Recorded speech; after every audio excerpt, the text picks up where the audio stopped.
What's up YouTube? Welcome. It is the 13th of February 2017.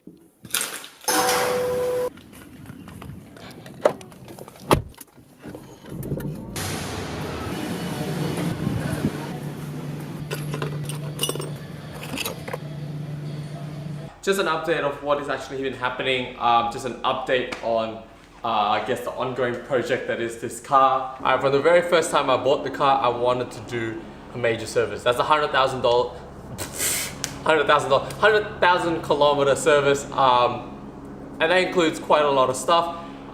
Just didn't have the right time at that moment. Now I'm actually able to do it.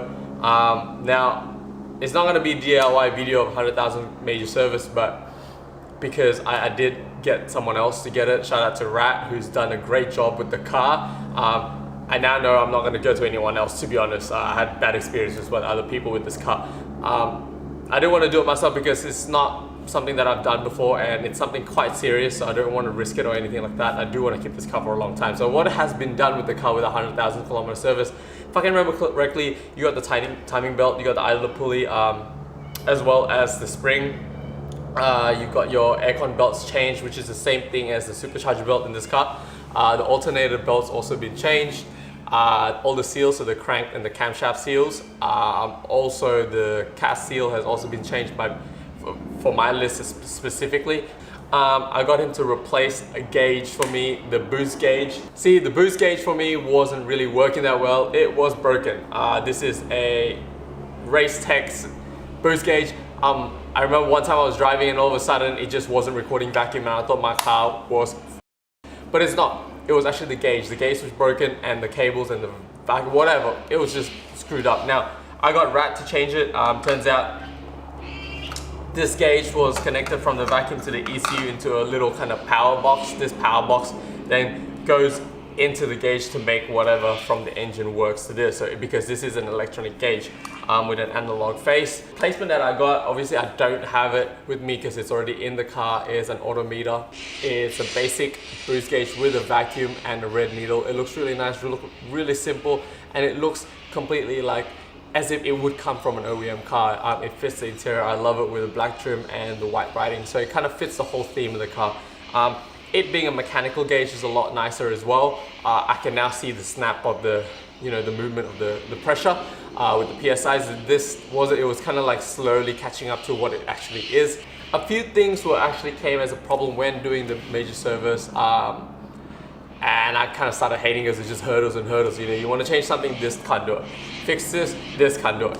Now, the two major things that kind of came up with my car specifically is crankshaft area. Now, when we were doing the timing belt, put everything apart, everything looks good until we got to the crankshaft area. When the car was running, you can already see that the crankshaft pulley was kind of wobbling a bit. Now that is a somewhat of an issue in the short nose crankshafts, MX-5s, I think from 89 to 91, NA6 I think. And they fixed that in the later years, except I had that one instead. So it was wobbling a bit. Now it could either be the rubber kind of grip that's not fitting well, or it could actually be the crankshaft itself. So mine turned out the keyway was actually quite worn, which kind of resulted in that wobble, as well as the bolt again was actually quite damaged. The keyway being worn, Rat managed to kind of repair it instead of actually getting a brand new crankshaft set. The bolt that was damaged could not be repaired. Obviously, it just wasn't tightening up in the car. I think it was going to be fine, but rather have a good bolt that tightens rather than a bolt that isn't tight. Like, that's what a bolt's supposed to do. So we got it. We got a new bolt from Mazda. They do not support import cars, so they couldn't look up what bolt I actually needed.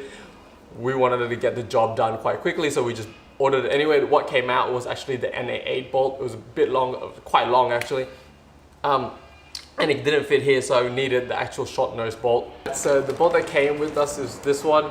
As you can see, it's quite long. What I needed was probably half the size of this. This code number, this part number is B3C711406. Now, if you have an NA6 like me that has a short nose crank at the front, that is not the part number you need for a bolt. It wasn't difficult to find the actual part number, but it wasn't where I wanted it to be. Had to go to some forum posts and someone actually posting the work that he did, and luckily he put the part number in there. What you actually need, if you can't find it on the internet, is B630114006C. That's B630114006C, and it costs around $27 to $30. So it's quite expensive for something that can't be replaced. I mean, that can't be returned, I guess, and if you don't get the right number, it kind of sucks. That was one thing. Now, the second thing, that was something wrong with the car when we did the service, was actually, I noticed a bit of a rattle with the car from the very first time I got it. Everyone that I talked to always said, no, it's just an interior rattle, this is not to worry, right? At first I thought it was a suspension, but it turns out it wasn't a suspension rattle. It turns out it was actually a bracket that's holding the supercharger. Now the supercharger held by only two bolts into the engine and the whole compartment. One of the bolts that used a bracket and broken. I'll show you. All right, this is the bracket. It's supposed to be an L-shaped bracket. That part was missing.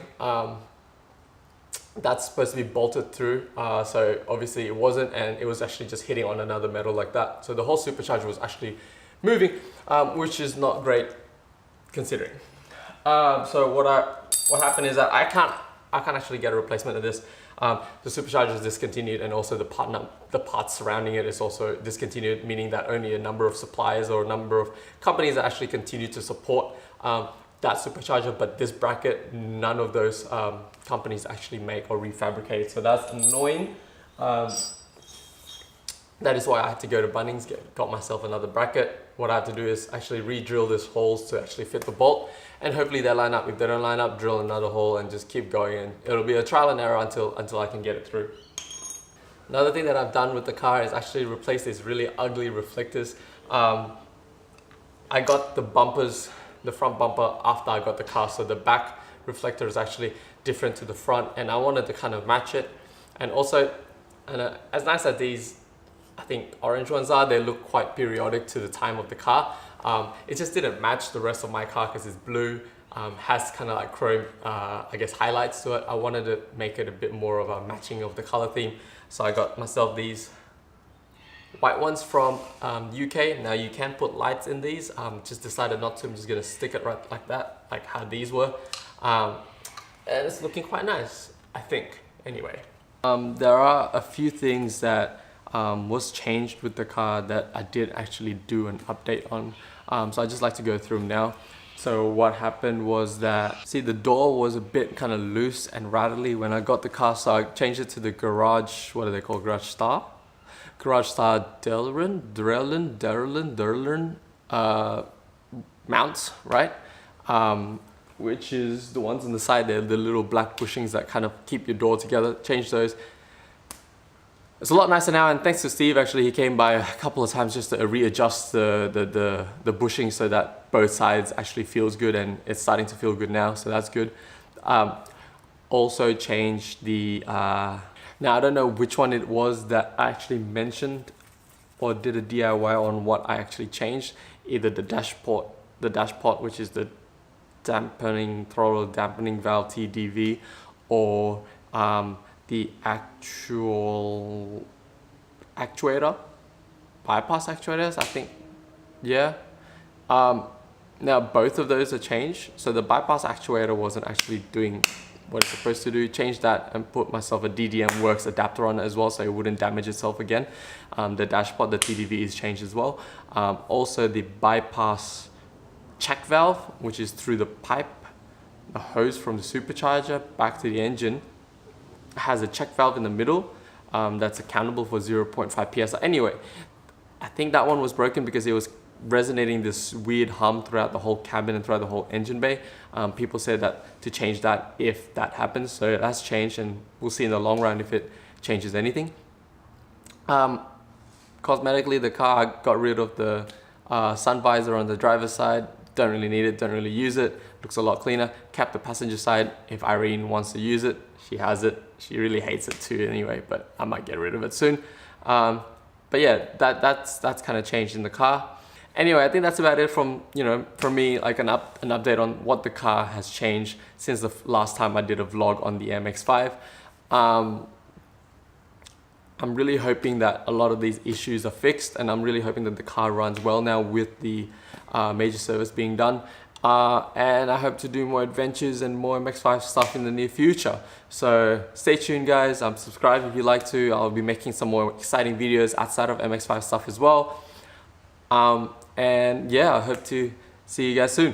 All right, peace out.